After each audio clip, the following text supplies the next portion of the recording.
India दूसरा सबसे बड़ा मार्केट है जहां 100 मिलियन से भी ज्यादा लोग एनिमे देखते हैं, लेकिन फिर भी हमारे पास अपना एक भी एनिमे नहीं है। और कोई बनाता भी है तो उसकी एनिमेशन खराब होती है। स्टोरी वो तो उसके टाइटल में देखने को मिलती है, जैसे कि इंडिया फर्स्ट एनिमे। और इन सब से भी ज्यादा वो बस एक स्कैम होता है, जिसकी वजह से हम इंडियन एनिमेशन को एनिमे से कभी कंपेयर ही नहीं कर पाते हैं। तो इसका मतलब ये हुआ हमारे पास वो टैलेंट और पैसा नहीं है, या फिर बात कुछ और ही है। सबसे पहले मैं एक चीज क्लियर कर दूं कि इंडिया में एनिमेटर्स ही नहीं है, ऐसा हम बोल ही नहीं सकते हैं। सिर्फ यूट्यूब पर ही कई सारे एनिमेटर्स हैं, जैसे डिगेश इशिकाई, कृति चाओ, RG bucket list, not your type, Heartoons और भी कई सारे एनिमेटर्स, जिनमें से कुछ तो एनिमे स्टाइल के वीडियोस बनाते हैं। उनको अच्छे खासे व्यूज भी आते हैं। तो प्रॉब्लम किसी की एनिमेशन बनाने की नहीं है, क्योंकि जब हम इंडिया के एनिमे का नाम लेते हैं तो हम बात इन वीडियोस की नहीं, high level budget, world wide audience, animation industry की और भी बहुत कुछ की कर रहे होते हैं। जिस वजह से इंडिया में लोग एनिमे तो बनाना चाहते हैं, लेकिन वो कभी बना नहीं पाएंगे। ऐसा क्यों, वो मैं तुम्हें आज बताऊंगा। अगर तुम अभी भी ये सोच रहे हो कि इंडिया में टैलेंट नहीं है, जिस वजह से हमारा फर्स्ट एनिमे नहीं बन पा रहा है, तो तुम गलत हो। क्योंकि असली रीजन है पैसा, जो ये एनिमेटर्स क्या कमा पा रहे हैं। क्योंकि यूट्यूब पर अगर किसी एनिमेटर का एक बड़ा चैनल है तो उससे बहुत ज्यादा मिलता है, लेकिन वहीं दूसरे एनिमेटर्स के साथ कुछ ऐसी चीजें हैं जो मैं तुम्हें सिंपल तरीके से समझाता हूँ। देखो, यूएसए में सीनियर एनिमेटर को 1 घंटे के 4 से 8 हजार रूपए मिलते हैं। वहीं जापान में एक सीनियर एनिमेटर को हावर्ली 1000 से 3000 पे किया जाता है, जबकि इंडिया में 300 से 600 रूपए है, जो कहीं से भी बुरा नहीं है, लेकिन जापान और यूएसए के मुकाबले ये काफी कम है। और हाँ, ऐसा भी नहीं, ये सारा पैसा इन्हें किसी इंडियन मूवी या सीरीज को एनिमेट करके मिलता है। ये ज्यादातर बाहर के स्टूडियोज जैसे डिज्नी, सोनी, मार्वल के लिए काम करते हैं। क्योंकि अगर तुम पिछले 10 साल का रिकॉर्ड देखोगे तो इंडिया में सिर्फ 15 एनिमेटेड मूवीज आई हैं, जिसमें से 4 तो सिर्फ बच्चों की, मोटू पतलू और छोटा भीम की थी। उधर यूएसए में इन्हीं 10 सालों में 250 से 300 एनिमेटेड मूवीज बन गई है। जापान में तो ये नंबर 400 से भी ज्यादा है, जिससे अगर हम आज तक की इंडिया में बनी सारी मूवीज को भी मिलाकर कंपेयर करें तो भी जापान का नंबर इससे 2 से 3 गुना ज्यादा है। इसीलिए इंडिया के ज्यादातर एनिमेटर्स किसी ब्रांड या बाहर के स्टूडियोज के लिए काम करते हैं, जिससे वहाँ तो अच्छी मूवीज बन जाती है, लेकिन इंडिया में कुछ ऐसी। इसका रीजन तुम यूएसए एंड जापान के पास मौजूद उस मैसिव बजट को भी मान सकते हो। यही चीज क्लियरली बताती है कि वो कितना ज्यादा एनिमेशन को सीरियसली लेते हैं। इंडिया में भी ये चीज अब लोगों को धीरे धीरे समझ में आ रही है, जब से डीमन स्लेयर और चेंसो मैन की मूवीज आई हैं। बट स्टिल 1-2 टाइटल को छोड़कर बाकियों के पास एक ढंग का बजट भी नहीं था, जिसका रिजल्ट अगर किसी की मूवी फ्लॉप होती है तो वो फिर से किसी और एनिमेटेड मूवी पर पैसा इन्वेस्ट नहीं कर पाएगा। और भाई, बड़े बड़े एनिमेज इतने कम बजट में तो बिल्कुल भी नहीं बनते हैं। सो यह प्रॉब्लम टैलेंट की तो है ही नहीं, इन्वेस्टमेंट की है। तो इसका मतलब ये हुआ हम इंडियंस के पास इसमें इन्वेस्ट करने के लिए पैसा ही नहीं है। वेल है, बस हम रिस्क लेने से डरते हैं। क्योंकि अगर तुम एक बार फिर से 2016 से 26 तक आई उन सारी मूवीज को देखते हो तो सिर्फ नरसिम्हा महाअवतार को छोड़कर बाकी की 6 मूवीज बुरी तरीके से फ्लॉप हुई है और 2 ने एवरेज परफॉर्म किया। तो ऐसी जगह कौन ही अपना पैसा लगाना चाहेगा। यहाँ अगर उनकी मूवी फेल हुई तो उनका सिर्फ लॉस ही है। वहीं अगर ये मूवी यूएसए या जापान में बनती तो वहाँ वो ये रिस्क ले सकते हैं, क्योंकि वहाँ उन्हें लॉस कम होगा।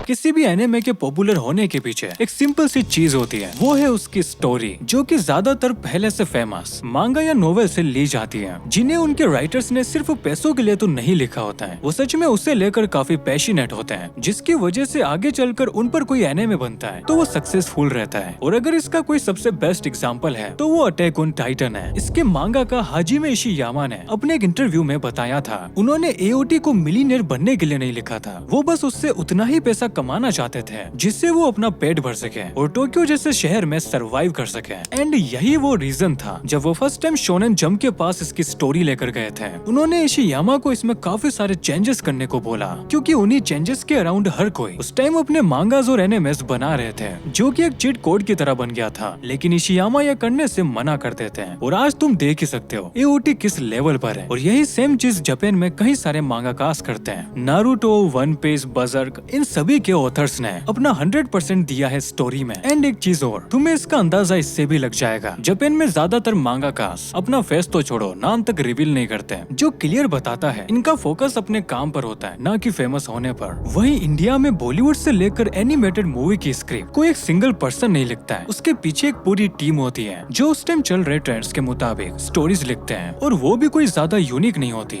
अब एनिमेटेड मूवीज को ही ले लो, ये सिर्फ इंडिया में 2 तरीके की होती है। पहली तो सिर्फ बच्चों के लिए जिसमें राइटर चाह कर भी ज्यादा ट्विस्ट एंड टर्न्स नहीं डाल सकता, क्योंकि इससे स्टोरी कॉम्प्लिकेटेड बन जाएगी जो बच्चों को समझ में नहीं आएगी। इसीलिए इन एनिमेटेड मूवीज को सिर्फ बच्चों के लिए बनाया जाता है, ना कि बड़ों के लिए। हमारे लिए तो बस भगवान से जुड़ी मूवीज बनती है ताकि हम इमोशनल होकर उन्हें देखने के लिए चले जाएं, जिससे उससे बनाने वाले को काफी मोटा प्रॉफिट होता है और इसे बनाने में ज्यादा रिस्क भी नहीं है, क्योंकि उन गॉड्स की स्टोरी पहले से काफी फेमस होती है। सो अगर उन पर कोई मूवीज बनती है तो जरूर से लोग उन्हें देखने के लिए जाएंगे ही। और ऐसी मूवीज के लिए ज्यादा राइटिंग एफर्ट्स भी नहीं लगाने पड़ते हैं, क्योंकि इनमें बहुत कम चीजें होती है जिन्हें चेंज किया जाता है, बिकॉज इनके साथ हजारों नहीं करोड़ों लोगों के सेंटीमेंट्स से जुड़े होते हैं। और सच कहूँ तो इससे मुझे कोई भी दिक्कत नहीं है, क्योंकि इससे हमारा at the end culture he promote हो रहा है। मगर ये चीज एनिमे में थोड़ी अलग है। वहाँ ऐसे कई सारे आइकॉनिक कैरेक्टर्स हैं जो उनके डायरेक्ट माइथोलॉजी से लिए हुए हैं, जिसका प्राइम एग्जांपल रियोमेन सुकुना है, जो कि माइथोलॉजी में एक अच्छा इंसान था, लेकिन एनिमे में उसे बुरा दिखाया गया है। और इसके अलावा भी ये कई सारे एग्जांपल्स हैं। अब मैं ये कहीं से भी नहीं कह रहा हूँ कि ये चीजें भी हमें इंडिया में करनी चाहिए, क्योंकि फिर से वही कई सारे लोगों के सेंटीमेंट्स जुड़े हैं इससे। इसीलिए जब भी रामायण महाभारत जैसी मूवीज बनती है तो उनके स्टोरी पर खास ध्यान रखा जाता है कि वो इसमें ज्यादा चेंजेस ना करें। और जब इन सभी के बाद भी फाइनली एक ऐसी मूवी बनती है जिसके हीरो को सब जानते हैं, अर्जुन द वॉरियर प्रिंस, बस वो इसलिए फ्लॉप हो जाती है क्योंकि वो एक एनिमेटेड मूवी है और एनिमेशन तो होता ही बच्चों के लिए है।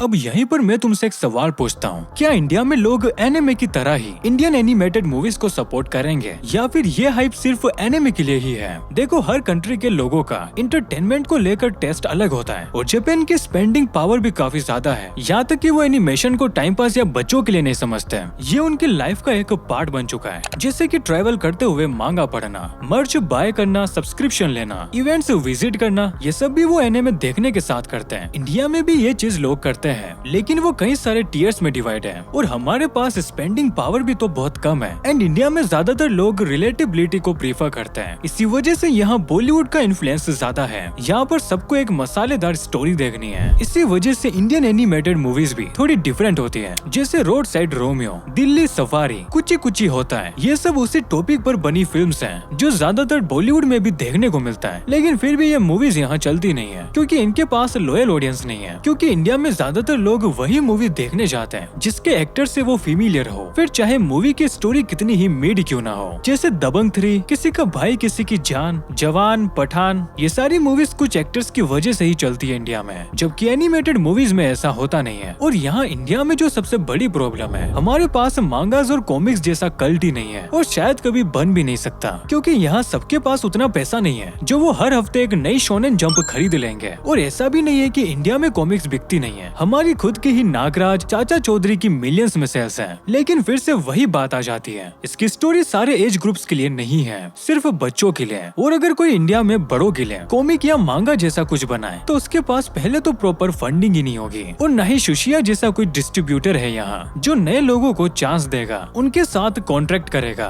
जिसकी वजह से उनके पास एक लॉन्ग टर्म अर्निंग का सोर्स होगा, जिसके बाद लोग इसे सीरियसली लेना भी स्टार्ट कर देंगे। और ये सब अभी तो होना मुझे मुश्किल लग रहा है। अब ये सवाल बहुत ज्यादा सिंपल है, एनिमे आखिर किसके लिए बन रहा है? सिर्फ जापान के लिए या फिर पूरी दुनिया के लिए? ऑब्वियसली पूरी दुनिया के लिए। इसीलिए वो कभी कभार अपनी स्टोरी को सिंपल रखते हैं, बिना रीजनल और कल्चरल इन्फ्लुएंस के, जिसकी वजह से ग्लोबल ऑडियंस को उससे रिलेट करने में कोई भी प्रॉब्लम नहीं होती है, फिर चाहे तुम अमेरिका से हो, यूरोप से हो या फिर एशिया से। और जब तुम्हारे एनिमेशन को देखने वाले पूरी दुनिया से हैं, तो तुम्हारा बॉक्स ऑफिस कलेक्शन भी कई सारे रिकॉर्ड तोड़ता है, तुम्हारे मर्चेंडाइज पूरी दुनिया में खरीदे जाते हैं। वहीं हमारी एनिमेटेड मूवीज के साथ क्या होता है, ये सिर्फ इंडिया के लिए बनाई जाती है और यहाँ पर भी ये ढंग से परफॉर्म नहीं कर पाती है। ग्लोबल लेवल तो बहुत ज्यादा दूर है। तो इसका कंक्लूजन ये हुआ, इंडिया अपना खुद का एनिमे कभी बना ही नहीं सकता। नहीं भाई, मैं ऐसा बिल्कुल भी नहीं कह रहा हूँ। चाहे हमें अभी दूर दूर तक इंडिया का कोई एनिमे नहीं दिख रहा है, लेकिन इसका मतलब ये बिल्कुल भी नहीं है कि कोई इसे फ्यूचर में बनाएगा ही नहीं। मे भी अभी इस पर कहीं काम चल रहा हो, या फिर वो पहले से बन चुका है और पब्लिकली अवेलेबल भी है, बस हम उसे एनिमे जैसा ट्रीट नहीं कर रहे हैं। क्या पता इंडिया का पहला एनिमे आरजी की फर्स्ट लव सीरीज ही हो। कुछ बोल नहीं सकते, लेकिन तुम अपने ओपिनियंस कमेंट बॉक्स में जरूर बता सकते हो। बाकी इस वीडियो को हाइप कर देना एंड इन दोनों वीडियोस में से किसी पर भी क्लिक कर दो, मैं तुम्हें वहीं मिलूंगा।